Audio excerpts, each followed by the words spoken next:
So nasa sa bagong series tayo, no? Yung series natin, this is our second week for our new series, no? We will continue our new series. Ano yung series natin?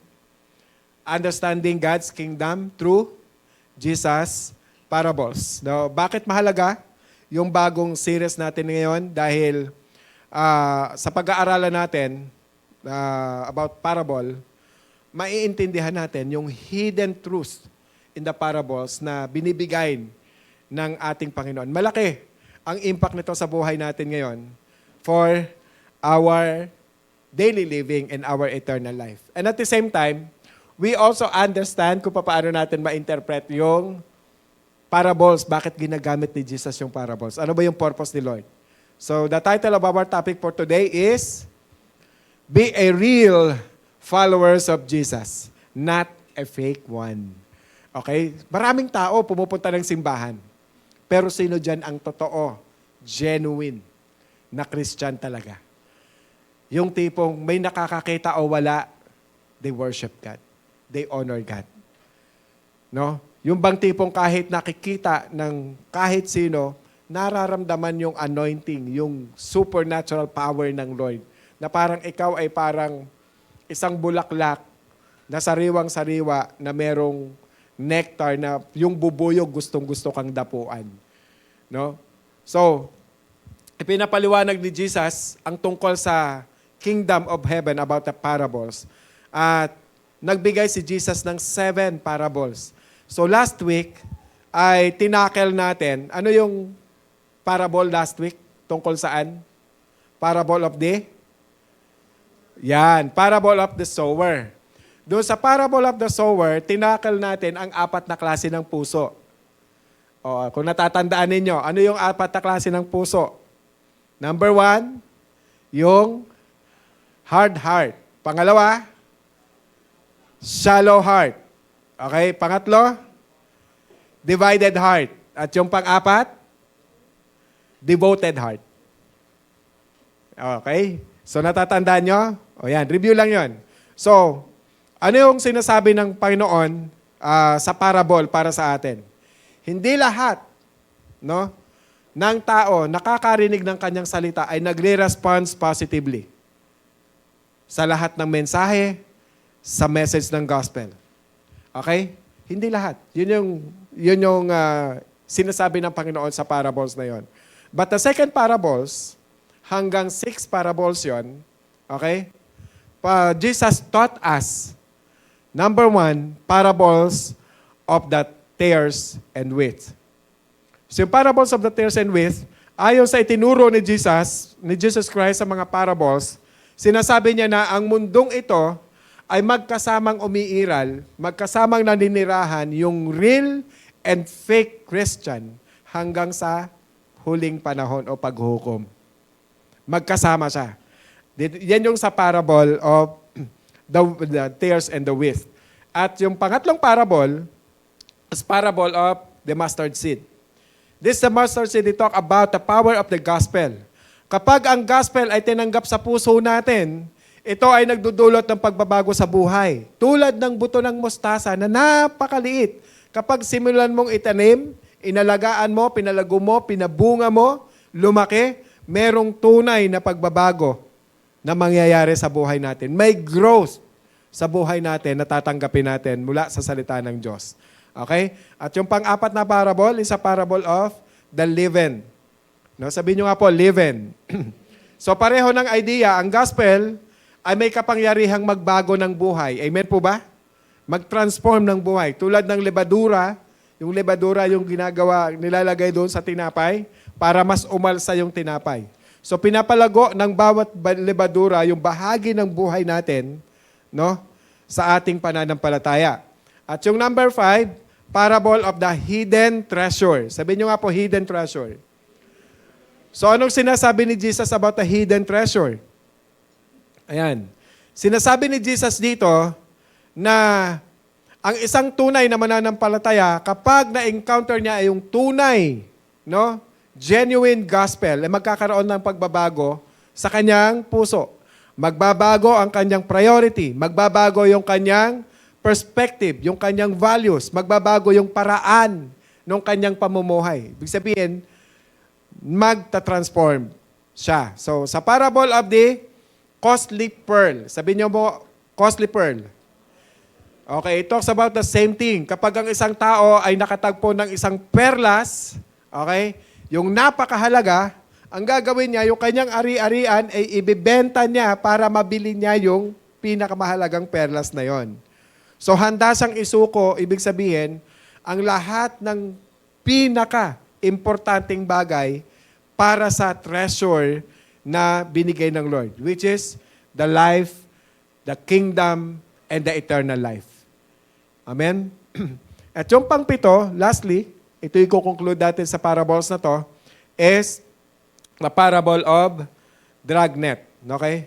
Yung parable na ito ay nagsasabi na sa huling araw, magkakaroon ng paghihiwalay sa pagitan ng real Christian, real followers of Jesus, and fake followers of Jesus. Okay? Sa panahong iyon, lalabas ang liwanag ng katotohanan na magiging ganap na magkaiba ang kanilang destiny. Alright? Is this exciting? Amen. So, now, be a real followers. Ito ay lumalabas na iisang theme, yung 6 na pag-aaralan natin.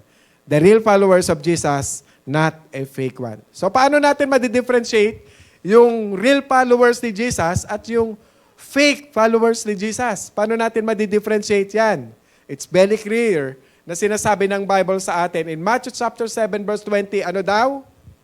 You will know by them, no? You will know them by their fruits. Oh, makikita sa bunga. No? Okay. What does it mean? O, tingnan natin. Sa 21, susunod na verse. Not everyone who says to me, Lord, Lord, will enter in the kingdom of heaven, but he who does the will of my Father who is in heaven will enter. Siya lang. Yung sumusunod lang. Yung nakikinig lang sa ating Panginoon. So napakalinaw ng sinasabi ng ating Panginoon. Amen po ba? So by their fruit, makikita. The fruit of what? Of obedience. At ngayon, God will explain to us, the parables of Jesus expanded this reality by their fruit. Now, you shall know the difference between somebody real followers of Jesus or yung fake na mga Christians. Alright? So, parable of the tares and the wheat. Now, let's open our Bible in Matthew chapter 13 verse 24 to 30. Okay, sabay-sabay na tayong bumasa. Jesus presented another parable to them saying, the kingdom of heaven may be compared to a man who sowed good seed in his field. O, kayo naman, verse 25.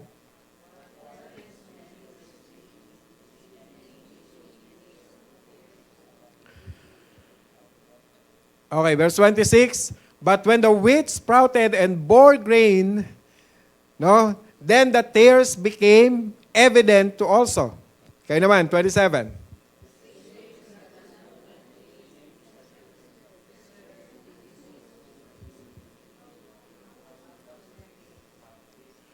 And he said to them, an enemy has done this. The slave said to him, do you want us then to go and gather them up? Verse 29.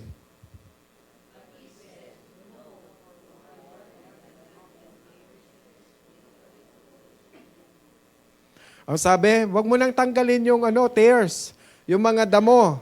Kasi bakit? Baka madamay. Yung mga wheat, babala ng ugat, mamatay din sila. So allow both, no? Sabi sa verse 30, to grow together until the harvest. And in the time of the harvest, I will say to the reapers, first gather up the tares and bind them in the bundles to burn them up, but gather the wheat into my barn. Okay? So, Jesus explained this parable. These are the 5, no, parables na sinasabi dito. Yung ibig sabihin ng seed, is what? The Word of God. Nang ibig sabihin ng field is the world. Ang ibig sabihin ng wheat is the sons of the kingdom. There are true and real followers of Jesus Christ. And number 4, tares. Ito yung mga ligaw na damo. These are the fake believers, son of the devil. Right? And enemy, yung number 5, the devil. Na sinasabi sa atin ng malinaw, no? Sa verse 26, but when the wheat sprouted and bore grain, then the tares became evident. Now, anong sinasabi? Pagtubo din ng ligaw na damo, kasabay siyang lumalaki at hindi mo siya ma-identify kasi yung damo at saka yung wheat, pareho siya ng itsura. Okay? Ano sinasabi ni Jesus dito sa parable? Napakahirap talaga makilala yung damo at saka yung puno ng trigo kasi parehong-pareho sila, parang ang itsura niyan para siyang mais. Okay? So nalalaman lang na magkakaiba sila sa oras na mamunga na yung wheat. Okay? Yung wheat, yung trigo, ay yumuyuko kasi parang dahon ng palay. Yun ang itsura niya. Tapos yuyuko siya kapag na lumalaki na yung laman. Okay? So ipinapakita ni Jesus ng malinaw. Tapos yung grass, yung damo o yung tares, hindi siya yumuyuko, nakadiretso lang kasi wala namang laman yung kanilang bunga. So pinapakita dito ng malinaw ng ating Panginoon na ang mundong ito, magkasama talagang umiiral ang mga fake followers at ang real followers of Jesus. Amen? Agree kayo? Oh yes. Marami yan. So pangalawa, mahirap talagang makilala ang dalawa. Malalaman lang ito sa end times na sinasabi ng ating Panginoon. Doon sa sinabi doon sa may dulong verse. So sa verse 40, tingnan natin. So just as the tares are gathered up and burned with fire, so shall it be at the end of the age. Sa huling panahon, doon mo lang sila makikita na magkahiwalay. Okay? So 41, and the Son of Man will send forth His angels, and they will gather out of His kingdom all stumbling blocks and those who commit lawlessness. Okay? Yan, kahapon, lawlessness. Pinag-uusapan natin yan. So, ang sinasabi ni Jesus, hindi po natin trabaho at mag-focus kung sino yung fake na Christian at kung sino yung hindi, no, tunay na Kristiyano. So, hindi natin, kumbaga parang, hindi sa atin nakasalalay yung paghusga kung sino yung peking mananampalataya at kung sino yung hindi peke. So tama, meron tayong nire-reach out. Tama, meron tayong kinakausap. Tama, meron tayong ipinapanalangin. Pero hindi mo kailangan, yes, malungkot.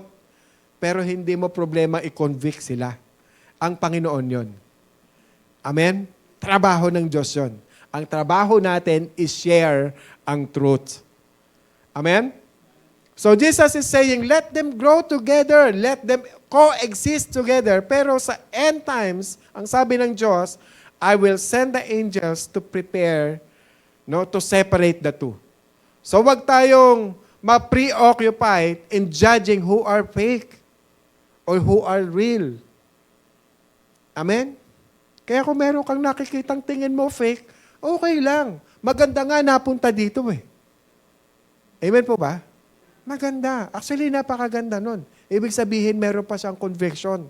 Pag ayaw niya nang umapak, ibig sabihin yung conviction niya, yung heart ni Lord sa kanya, medyo nagiging kalos na. Nagiging hard heart na sa. Tama? So just make sure, ito lang sisiguraduhin natin. Ikaw ay real followers of Jesus. Yun yung kailangan siguraduhin natin. Sigurado ba tayo doon? Na we are all real Christian. We are all real followers of Jesus. Bakit? Dahil sa end times, there will be consequences for all those counterfeit believers to fake followers of Jesus. Sa huling panahon. Amen? So tingnan po natin ang sinasabi ni Jesus sa verse 42. Will throw them into what? Into where? Furnace fire. In that place, there will be weeping and gnashing of teeth. So dito, inintroduce ng Panginoon ang hell. Hindi anghel anghel. Yung, parang magkatunog eh. Yung hell, no? So ang tawag niya dito, will throw them, no? Furnace of fire. Place na hindi po ito pleasant. Ayaw natin ito. There will be weeping and gnashing of teeth. Naunawaan po ba natin yung ibig sabihin ng weeping and gnashing? Hindi po yan ordinaryong iyakan. Hindi yan yung iyak na para kang namatayan. That is a tremendous regret. Matinding kalungkutan. It's like bowling na para kang pinapakuluan sa tubig na hindi ka namamatay. Crying out loud na hindi mo kayang ma-imagine. It's a sign of helplessness, hopelessness. Gnashing of teeth is like a complete regret. Ganon siya kahirap. Ganon siya kasakit kapag nandoon ka na. Actually, wala pa doon sa ngayon, wala pa. No? But nandun pa lang sa Hades na tinatawag. No, sinasabi mo, ano ba ginagawa mo na parang pag nandun ka na, sasabihin mo, ano ba yung pinaggagawa ko sa mundo? Bakit hindi ako nakinig sa katotohanan? So what Jesus is saying to me, what Jesus is impressing to me, why I don't listen? Bakit ako naging huwad na tagasunod niya? Okay? So kapaligtarin naman ito ng real followers of Jesus. Sa verse 43, etong sinasabi, then the righteous will shine forth as the sun of the kingdom or in the kingdom of their Father. He who has ears, let him hear. That's another command. Makinig daw po tayo. Okay? Manotice nyo po ito, yung command na to. So you listen to him very well. Ang sabi ng Panginoon. There's going to difference between true followers, real followers, or fake followers of Jesus. There's now an allusion to the book of Daniel. Actually, ito, kinote din sa book of Daniel, yung sa verse 43, righteous will shine forth as the sun of the kingdom of their Father. So entering the kingdom of heaven is of a greatest gift na inoffer ng ating Panginoon. Regalo ng Panginoon sa bawat isa sa atin. Kaya palakpakan naman natin ng ating Panginoon. Okay? Ano ang dahilan bakit maraming fake followers of Jesus? Anong dahilan? Makikita po natin yan. No? Yung reality of the devil. 2 Corinthians 11:13-15. For such men are false apostles, deceitful workers, disguising themselves as an apostle of Christ. So, in short, marami pong fake Bible teachers.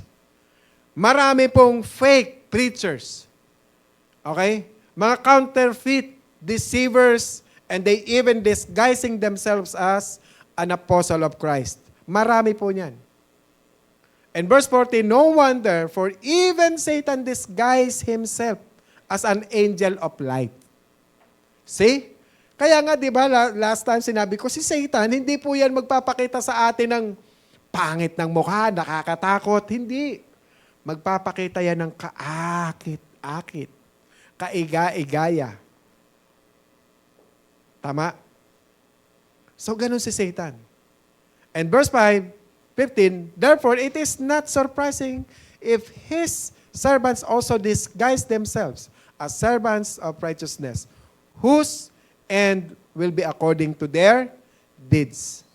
So, ang Diyos ang maghuhusga sa kanila. So, winawarningan na po tayo ng Bible na si Satan is great deceiver. Nakapag-disguise nga siya ng angel eh. Okay?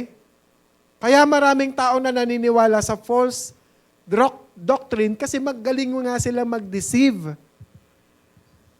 Amen po ba? Maraming deceive. Mga deceive na doctrine. Paano mo malalaman yung genuine and fake? Paano mo ma-differentiate? So mula sa teaching ng Bible. Kaya kailangan po nating malaman at unawain at umattend ng hermeneutics. Para ma-interpret natin ang tama na hindi po tayo maligaw. Hindi porke marami sila sa loob ng simbahan nila ay tama ang doktrina. Amen? Hindi porke marami ang pumapasok at masaya sila lagi doon, ay tama ang doktrina. Ngayon, marami pong nasa social media, a counterfeit gospel. Sabi ng iba, basta kilala mo si Jesus, okay na yun, it doesn't matter kung paano ka mabuhay. Sabi ng iba, tinuturo, hindi naman totoo ang impyerno. Magpapakita pa yan ng mga verses. Okay? Hindi mo na kailangan mag-confess ng kasalanan. Napakaraming counterfeit Christian. They abuse teachings of the grace of God. Okay? Kaya, wag po tayo magpa-deceive mga kapatid. Alright? Kaya napakahalaga ng message natin na yon. Don't be deceived, and if you believe the wrong thing, you all will also deceiving yourself. Tama po? Marami po ngayon. Napakadami. So parables tells us, fake and real believers are coexist. Kaya do not be judged. So do not judge. Wag po natin silang husgahan. Bakit? Kahit yan po ay mga counterfeit Christian, do not judge them. Sabi mo sa katabi mo, do not judge them. Sinasabi ng Panginoon na wag mo muna silang alisin, no? Doon, yung mga damo na yon, yung tares na yon. Dahil baka masira mo rin yung trigo. Okay? Matthew 13:29 sabi niya, but he said, no. For while you are gathering up the tares, you may uproot the wheat with them. So ang sinasabi ni Jesus is an act of grace and mercy. Tama po ba? Binibigyan ng panahon o pagkakataon ng chance. Okay? Yung mga tao na yon. Dahil maraming wheat acts like tares today. Tama? Marami yan. Pero sa grace ng Panginoon, they will be transformed. They repent sa grace ng Panginoon. So paano mo malalaman ng isang unbeliever at magiging believers ni Jesus? Ang sabi ni Jesus, be patient. Ipagkakatiwala mo sila sa akin dahil sabi ng Panginoon, at the end of the age, God will take care of the separation and the destiny. Anong lesson? Be a real follower of Jesus, not a fake one. Amen? So ang susunod na parable, dalawang parable, number 3 and number 4. Number 3, the parable of the mustard seed and the parable of the leaven, 3 and 4. So explain, ano po yung mangyayari sa real followers of Jesus? When they receive the word of God, no, by faith. So kapag tinanggap nila si Jesus, ang ating Panginoong Jesus, when they receive the Spirit of God, ang tiyak ay magkakaroon ng pagbabago. Kapag ka naging genuine yung pagtanggap. 13:32 ng Matthew. And this is smaller than all other seeds. But when it is full grown, it is larger than the garden plants and becomes a tree, so that the birds of the air come and nest in its branches. So, notice, dito po yung may master teacher. So, ginamit ng Panginoon yung stories para makapag-relate po ang bawat isa sa atin at madali po nating tandaan, even the parables. So, ang parables ay earthly stories with heavenly meaning, and he talks about the mustard seed. Okay? So, napakaliit. Actually, as in talagang maliit na maliit lang siya, yung mustard seed. Sobrang liit. But, ito ay nagkakaroon ng buhay. Na kapag tinanim mo, lumaki, nagiging isang malaking puno na kahit ang ibon, pwedeng magpuga doon. So, ang Bible ay nagde-describe ng isang Christian life, is something like in 1 Peter chapter 1 verse 23. For you have been born again, not of seed, which is perishable, but imperishable. That is through the living and enduring Word of God. So real Christians are born again. Amen? Amen? Na kapag tinanggap ang salita ng Diyos, it says, when you put your faith in who Jesus is, His promises, no? Ang real followers ni Jesus is magkakaroon ng transformation. Nagkakaroon ng growth. The same thing with the parable of the leaven. Ang sinasabi ni Jesus, Matthew 13:33, sabi niya, He spoke another parable to them. The kingdom of heaven is like leaven. Sabi niyo nga po, leaven. Which a moment took and did in 3 pecks of flour until it was all leavened. So anong sinasabi ni Jesus? Ang levadura o yung yeast na nagpapalaki sa minamasang tinapay. Ito po yung kumakalat. No? Ito po yung pumapasok hanggang sa buong masa, hanggang sa umalsa at lumaki yung bread. Konti lang ito, napakaliit lang na bahagi nito na ilalagay doon sa flour hanggang imasa mo, hanggang sa lumaki yung dough. Hanggang sa umalsa siya. Amen? That is the Spirit of God. Ganyan ang katotohanan ng tunay at tapat na sumusunod kay Kristo. Amen? Yung salita ng Diyos, like a mustard seed, okay? Yung leavened bread, okay? Na kapag pumasok sa puso, tinanggap natin ng totoo, pumapasok sa salita ng Diyos sa ating puso, sa ating buhay, lalago sila at magbabago yung buhay natin. Amen? So ang katibayan ng tunay na tagasunod ni Jesus ay tinatawag na fruit. Sabihin nyo nga po, fruit. Makikita yan. Nagmamanifest yan. Dahil sa salita ng Diyos, the life of Christ in us, there is a tremendous power. The power of transformation. Dahil sa life ni Jesus, the power of growth, the character will change and become more like Christ. Amen? Okay? So kapag nababago ang ating buhay, nagkakaroon tayo ng impluensya. Amen po ba? Ang nababagong buhay nagkakaroon ng impluensya sa ibang tao. Tulad ng buto ng mustasa. Lumalaki, nagbibigay ng lilim. Tayo rin, magiging pagpapala sa mga taong nakapaligid sa atin. Amen? Yan yun. Ang taong nababago ang buhay, natatransform ang buhay, nagiging pagpapala. Minamana, ginagaya, sinusundan. Okay? Naunawaan nyo na kung bakit magkasama yung dalawang parable na yon? The mustard seed. Okay? Alright. So kaya magkakasama yung parable na ito, ipinapakita nila na ang katotohanan ng tunay at huwad na tagasunod. Okay? Na malalaman ang tunay sa pamamagitan ng pagbabago. Okay? At paglago tulad ng buto ng mustasa at tulad ng levadura. Question. Kumusta ang iyong buhay? Kumusta yung buhay natin? Ikaw ba ay tunay na tagasunod ni Jesus? Can I hear an amen? Ayan, ang hina ah. Kalahati lang nag-amen. Okay. So, nakikita dapat yung pagbabago sa buhay natin. Lumalago ba yung iyong pagkatao? Lumalago ba yung pag-ibig natin sa ating Panginoon? Lumalago ba yung pag-ibig natin sa ating kapwa? Na sinasabi ng Biblia na ang tunay na pagsunod kay Jesus ay makikilala sa pamamagitan ng kanilang buhay. Amen po? Amen po ba?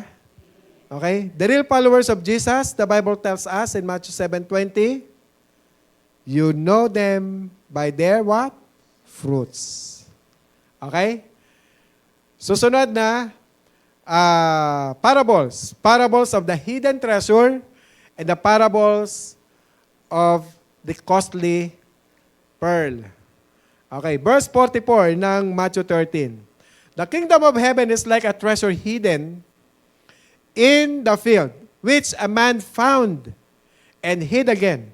And from joy over it, he goes and sells all that he has and buys that field.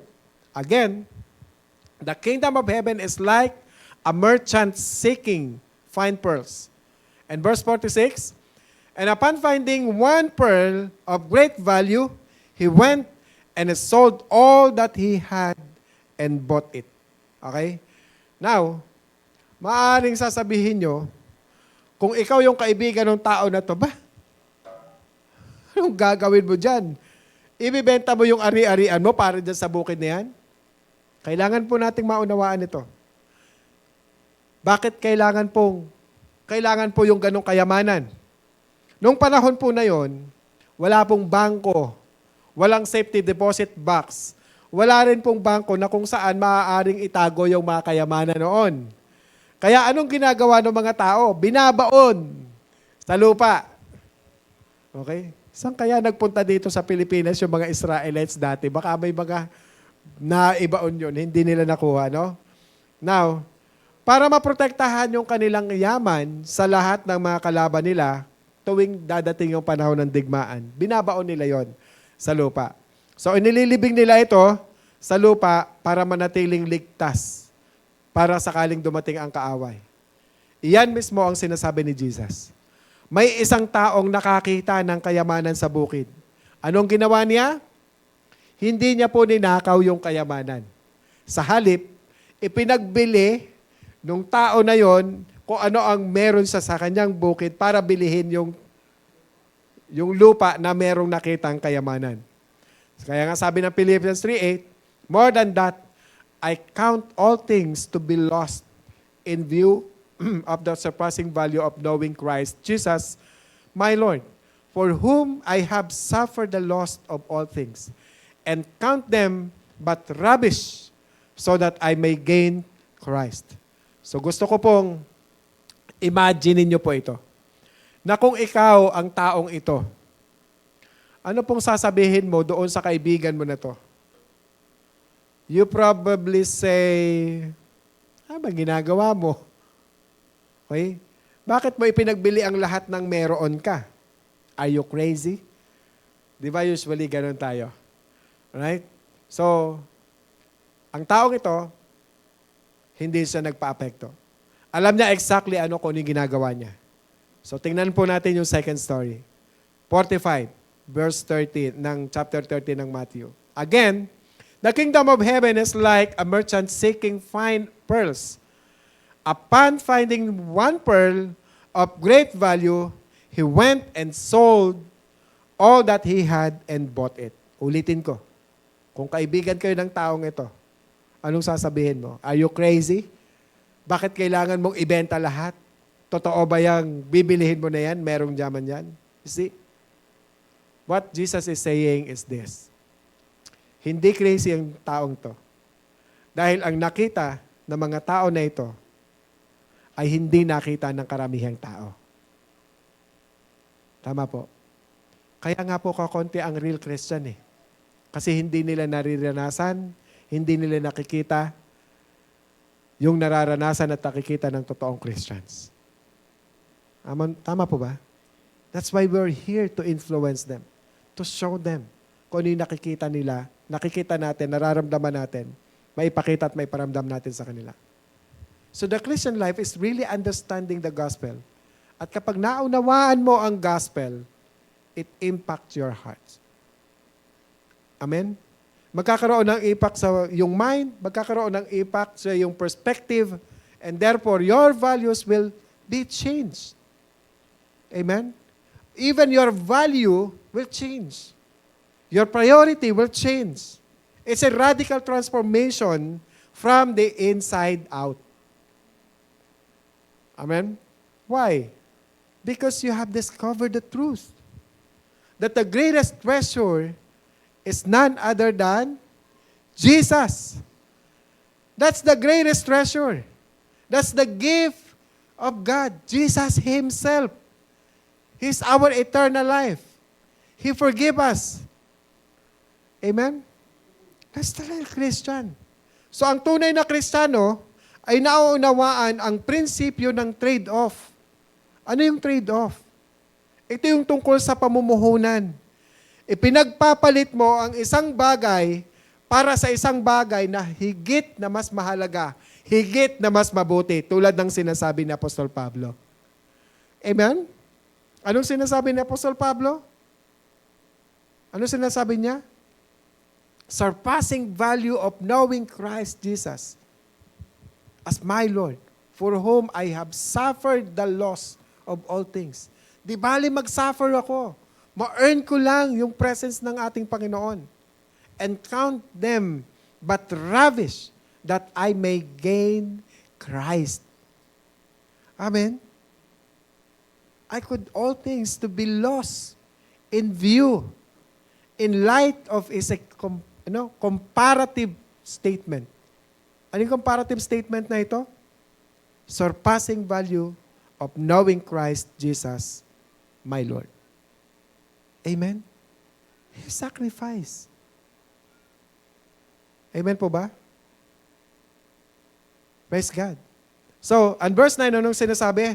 Through faith in Christ, no, the righteousness which comes from God on the basis of faith. You know what Paul is saying? Nang manuklasan niya si Jesus, naunawaan niya na ang pinakamahalagang regalo ni Jesus ay siya mismo. Jesus Himself. Na kapag kasama mo si Jesus, ano ang meron ka? When you have Jesus, you have forgiveness, you have righteousness, amen? We have salvation, we have peace, we have joy, we have love, we have everything. Yung fruit of the Spirit nagmamanifest sa atin kapag nasa atin si Jesus. Hindi ito po makukuha sa pagsisikap ng tao. Amen? Hindi rin po ito makukuha sa pamamagitan ng pagsunod sa kautusan. Dahil yung mga tao na sumusunod sa kautusan, sila mismo yung nagpapatay kay Jesus. Tama? Kaya nga ulitin ko. But that which is through faith in Christ, the righteousness which comes from God on the basis of faith. Paul discovered the righteousness that comes from that through Jesus by faith. The righteousness which comes from God on the basis of faith. Naintindihan nyo? Nasusundan? Anong sinasabi ng Bible? Para kay Apostle Paul, that is priceless. Para kay Apostle Paul, salvation is priceless. Amen? Count them, but rubbish, so that I may gain Christ. Kasi yung sinasabi ni Paul? Simply saying, ang kaligtasan, bagamat libre, hindi po mura.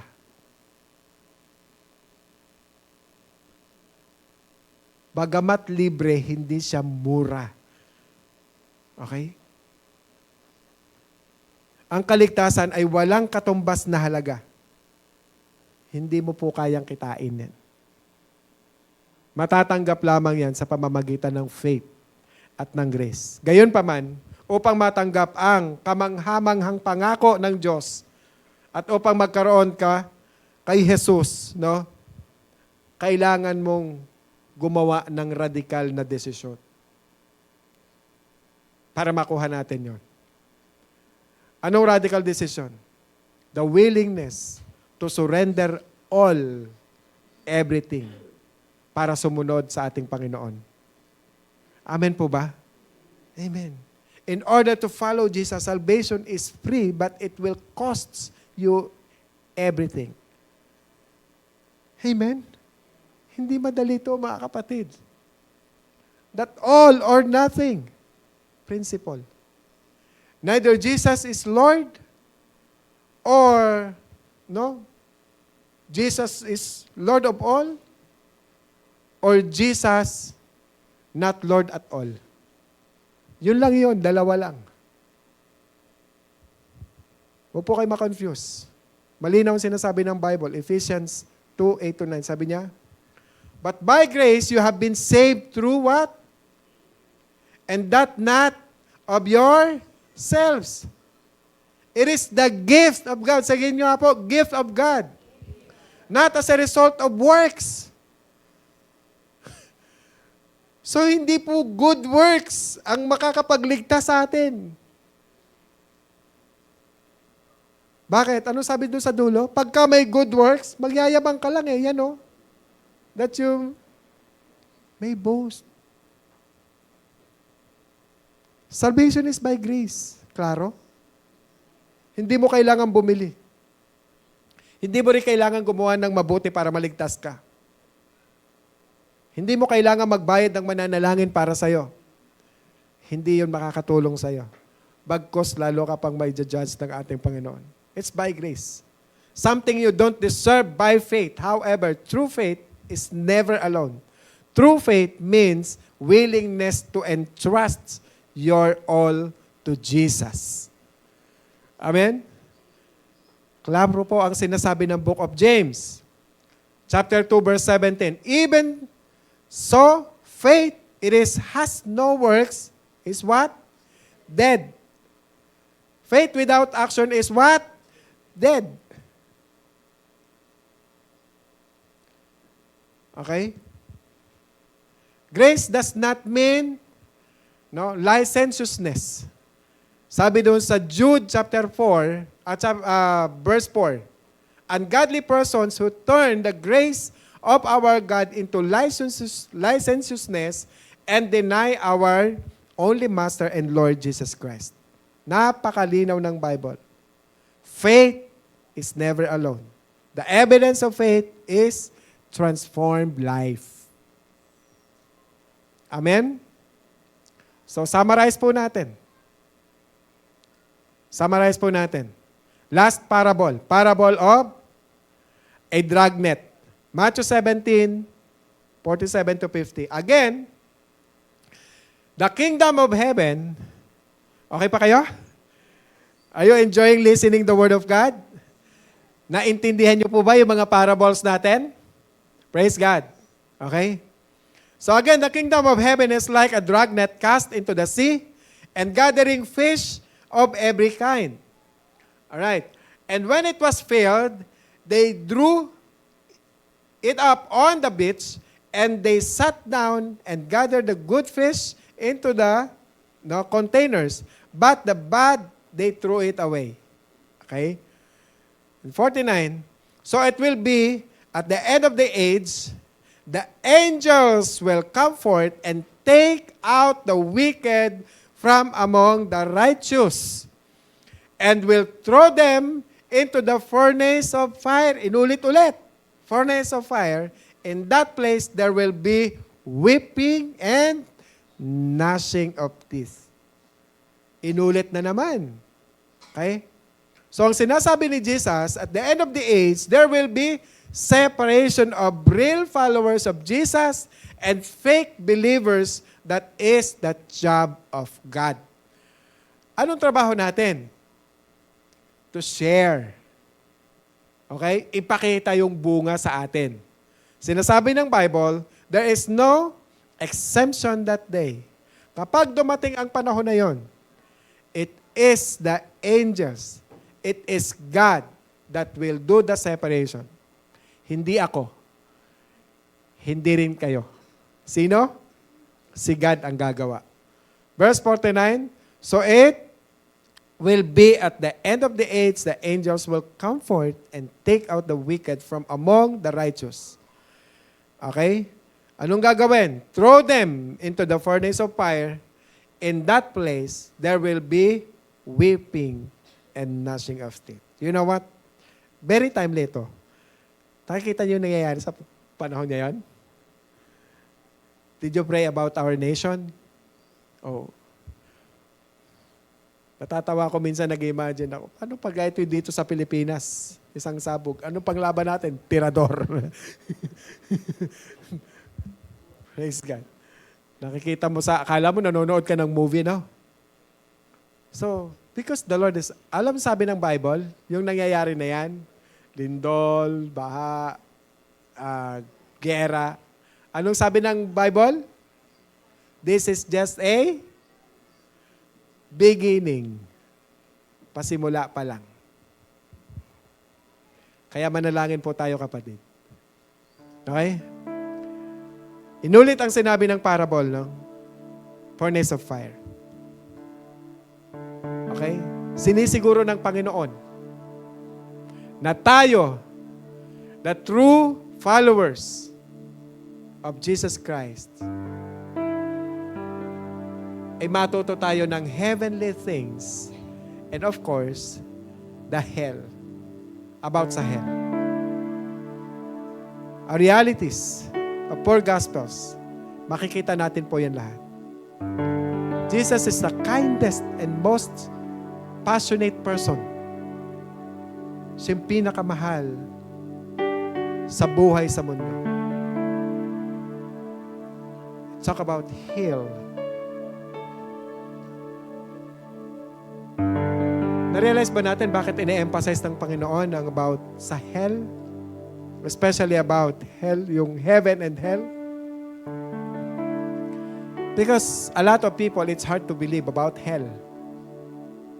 No. Para sa kanila, life is in here and nandito lang sa mundo. How I wish. Wala sa Bible, pero nandun talaga yung hell eh. Klaro eh. But the Bible is continuously warns all people about hell. Sa Bible, na-mention ang hell about 162 times, no? Allusion about hell. Out of 162, Jesus mentioned 70 of those references were uttered of our Lord Jesus Christ. Ibig sabihin, siya mismo, sa bibig niya mismo nanggagaling. Either, totoo talaga yung hell. Or either, nagsisinungaling si Jesus. Okay?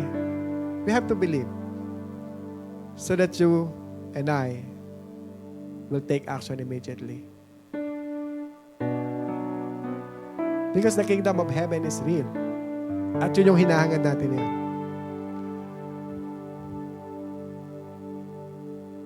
God offers an equal opportunity for each and everyone. So tingnan natin, paano malalaman na totoo ang hell? Luke 16:23-24. In Hades, he lifted up his eyes. Ito kung natatandaan nyo to, ito yung mayaman na dinadampot lang nung mahirap yung kanyang momo at yun ang kinakain niya na parang aso. Ang sabi niya, being in torment and saw Abraham far away and Lazarus in his bosom. And he cried out and said, kasi namatay na siya, nandun na siya sa saan siya nandun? Sa Hades. Father Abraham ang pakiusap niya. Have mercy on me and send Lazarus so that he may dip the tip of his finger. What? In water and cool off my tongue. You can just imagine gnashing of teeth. No? Grabe yung hirap. Yung crying. Hades pa lang po yan. Ang pakiusap niya, yung maduming kamay ni Lazarus ay idot-dot. Hindi ka niya pinapansin si Lazarus before. But sabi niya, for I am in agony in this flame. Sa hirap. Hades pa lang po yan. Anong sinasabi ni Jesus? Hell is the real place. A place of agony and a place of torment. Kaya kung bakit may weeping, kung bakit may gnashing of teeth, because it's so really hard. And it's a lifetime. Once na nandun na tayo sa Hades, wala na. It's a final judgment na yon, kapatid. When is the final examination para makapasa here on earth. Ito, dito tayo dumadaan sa mundong to. Everybody, lahat po tayo nakikiraan lang dito. But there is only two final destination. The kingdom of heaven, Hades, kung hindi pa yung end times. Doon lang muna tayo. Dalawa lang. Mamimili lang po tayo. Kaya hindi pwede yung compromising Christian tayo. Amen? May nakakakita man na wala. Kaya please, mga kapatid, kumustahan tayo. Kumustahan tayo. Okay? Matapos natin mapakinggan ng parable si Jesus, may tanong po ako sa inyo. Again, are you real followers of Jesus? Makikita ba sa buhay natin yung evidence? Meron bang growth? Meron bang transformation? Katulad ng mustard seed, katulad ng leaven? No? There's a changes. Kumusta ba yung puso mo? Is your heart love? Is your passion transformed? Your values? Our values transformed from the temporal to eternal? Katulad ng taong nakadiscover ng treasure. Tulad ng businessman na binenta yung lahat ng kanyang ari-arian to order the most precious pearl. Sinasabi ng Bible na ang priority natin ay mag-reflect sa understanding natin sa gospel. That's our priority. Mag-reflect sa salita ng Diyos na kung wala kang interes sa salita ng Panginoon, wala kang desire to seek more about the kingdom of heaven, no desire to study the Word, kapatid, I cannot judge you. But I pity on you. But I humble myself asking you, examine.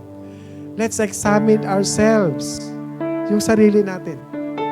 2 Corinthians 13:5. Test yourselves to see if you are in the faith. Examine yourself. Tinuturuan tayo ni Apostle Paul. Amen? Hindi ko po kayo hinusgahan. Kasi ako man. Hindi po ako exempted. Examinin po natin ang ating mga sarili. I-test natin ang ating self. Yung sarili natin. I-prioritize natin to examine. Let's reflect our understanding in the gospel. Amen? The kingdom of heaven has an amazing value system. Okay?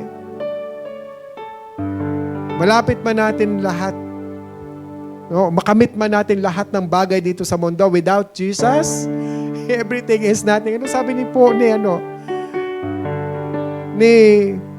itong pinakamayaman, ni Solomon? Di ba? Everything, lahat. As in, Diyos na nga siya ng iba't ibang hari sa iba't ibang bansa. No, natikman niya na 1,000 babae. Pinakamayaman, pinakamatalino, pinakamagandang lalaki, but sa dulo, doon sa mga ngaral, ano sabi niya? Everything will vanish. Everything is useless. Nothing. Amen? But if you have Jesus, you have everything. Amen? Kahit ikaw pa yung pinakamahirap, but you have Jesus, ikaw yung pinakamayaman. Amen? That's the real followers of Jesus. Dito mo malalaman kung na hindi ka magdidesisyon yan. If you are nothing, if you are not willing to surrender all or nothing, the willingness to surrender, to give up everything for Jesus. Sabi ng Luke 6:46, why do you call me Lord, Lord, and do not do what I say? Meron po bang bagay na pumipigil sa atin para mag-hold back? Hindi tayo mag-totally, completely surrender sa ating Panginoon? Anything, any relationship. Ask yourself, everything in your life, your sin, hanggang ngayon, di pa natin napagtatagumpayan. Wrong relationship. There are compromise agreement about yourself. Mismo ikaw, confused ka, hindi mo alam ano yung personality mo, ano yung identity mo. Lack of confidence, low self-esteem. Nangihina ka because, finances, maraming utang, lack of opportunity. No. The Lord's promise will never be in vain. All our effort will never be in vain. Material problem, financial problem, hindi yan sasapat sa biyaya na binigay ng Diyos sa atin because our Lord Jesus Christ is real and alive. And He gave everything to us. All you need to do is just to trust Him, have faith in Him. Just give yourself to Him. Surrender everything to Him. Amen? Have a radical decision.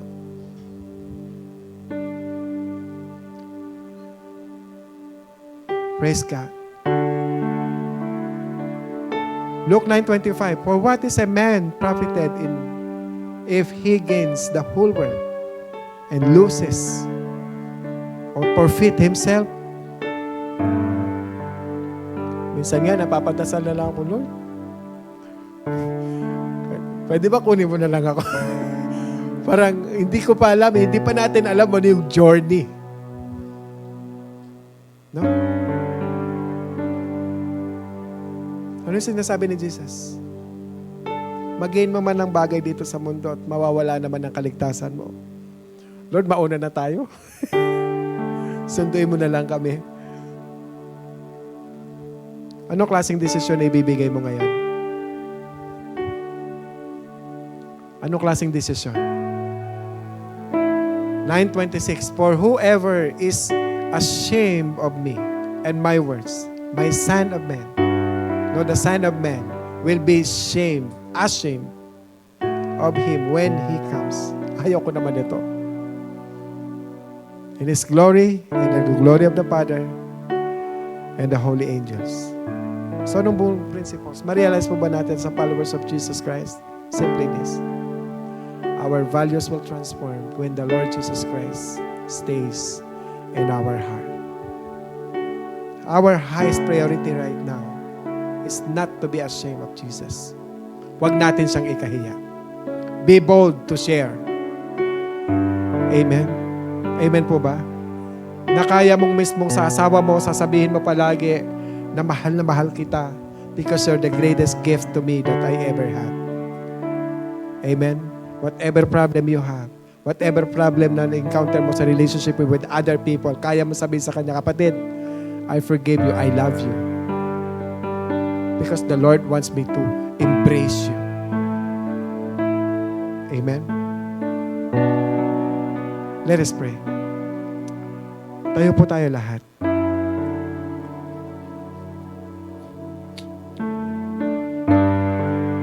Kapatid, if you are being touched by the Word of God, right now, I want to pray for you. You are not fully surrender your life. Yes, gustong-gusto mo kasi nandito ka eh. Kung hindi mo gusto si Lord, hindi ka pupunta dito at hindi ka attend dito ngayon. Because the Lord Jesus Christ is giving and deliver His message to you right now. I want you to raise your hands as a sign of declaration, a strong decision, radical decision. Na Lord, I want to surrender my whole life to you. Come on. Lord, from now on, makikinig ako sa inyo. From now on, gutumin mo ako lagi sa iyong mga salita. Na hindi lilipas ang araw, Panginoon, na hindi ako magbabasa, na hindi kita mararanasan, na hindi kita matatawagan, na hindi kita mararamdaman in my life. Lord, narito ako. I make a radical decision to surrender my whole entire life to you. Hindi kayang ipangako ng bukas ang buhay. Bukas will never know. But this is the best time, this is the right time. Na hindi man tayo magkita-kita bukas, pero sa heaven na tayo magkita-kita, lahat tayo masaya, doon tayo aawit sa piling ng Panginoon. Because we'll never afraid to die. Yes, Lord. Raise your hands and we will pray. And as declaration of a strong decision, radical decision, that we surrender our life completely to our Lord Jesus Christ. Huwag kang mag-hold back. At the end of the day, isusulit pa rin natin sa Diyos yan. Father God, narito po ang iyong mga anak. They decide themselves to make a radical decision to surrender everything to you, Lord. Whatever callings you want them to hear, whatever things you want them to do, and wherever you want them to go, Lord, put your heart into their heart. Put your wisdom, your mind into their minds, Lord. And have a strong decision to follow you and surrender you everything. All. Yes, Lord Jesus. Those person, Lord, na naghumble sa iyong paanan, Panginoon, at the foot of your cross, while they were standing, Lord. Nakikita nila ang cross sa harap nila, Panginoon, na dito, isinasabit ng bawat isa sa amin, Panginoon, ang desisyong, Lord, nagsusuko ako ng sarili ko sa iyo, Panginoon. Na anuman ang bagay sa aking sarili na hindi tama, Lord, isinusuko ko ito sa iyo, Panginoon. Sa aking kalusugan, Panginoon, sa pag-abuse ko, sa sarili ko, sa kalusugan ko, pagtulog ko, pagkain ko, Lord, I surrender. Dahil iisa lang ang katawan at ang buhay na binigay mo sa akin. Kailangan ko itong ingatan, Panginoon.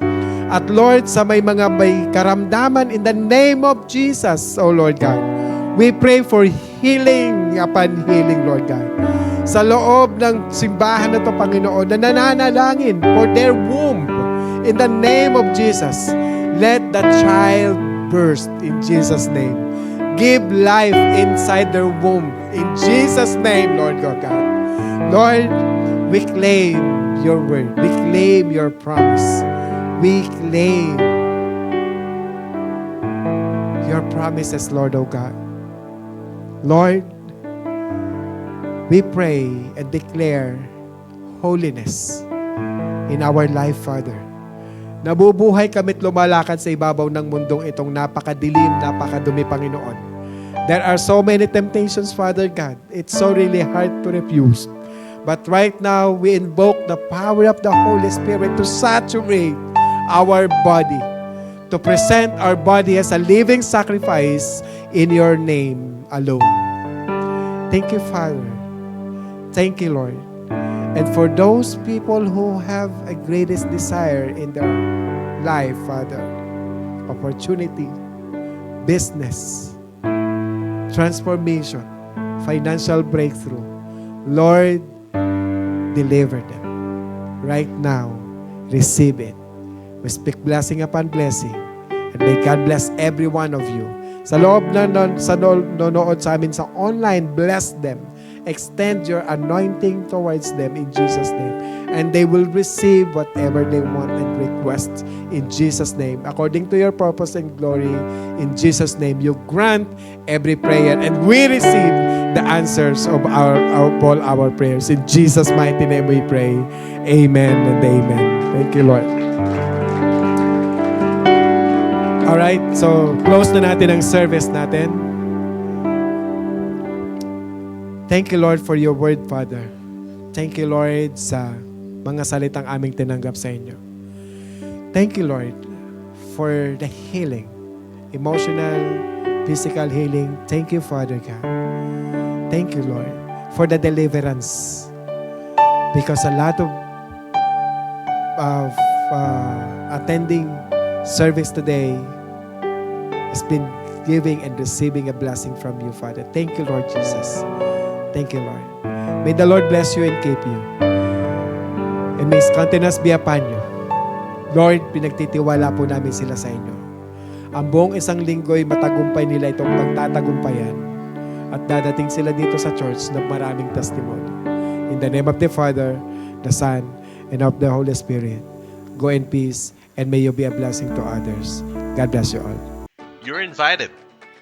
Every Sunday is an opportunity to encounter God's presence. Join us for worship, the Word, and fellowship. That's 10 a.m. here in our sanctuary. Don't forget to bring your family or friends. Let's gather every Mondays, Wednesdays, and Fridays and pray together. You can join via Zoom every 5 a.m. You can reach out to Brother Nemar or Sister Bing for your prayer requests. We strongly believe that God hears our prayers, and we also gather together as a whole congregation every first Friday of every month to pray for our church, nation, and the like.